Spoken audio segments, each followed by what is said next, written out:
Today, I want to talk to you about onions because so many times people ask me, Francesco, which onions I should use for which dishes? And it's a great question because some onions you can use them for slow cooking to get them nice and sweet. Some others they are perfect for pickling, and some others are perfect for quick cooking or used completely raw. So today I want to bring you through the most common ones you can find in any supermarket or food markets. So brown onions and white onion, they are the most common and the most versatile. You can use them in many dishes, but they are best when slow cooked because they become so nice and sweet. So think about making a stock, for example, or making a minestrone, but especially with meat dishes like a ragu or a stews. Red onions are sweeter and they scream salad to me. One of my favorite ways is slice really nice and fine and quickly pickle with a little bit of salt and a little bit of red wine vinegar. But they are also perfect for a quick chard over a barbecue. Shallots are one of my favorite type of onions because they are a crossover between a garlic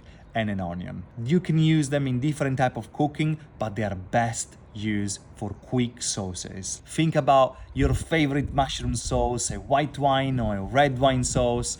As well, I do love to use them for making risottos. Last but not least, spring onions.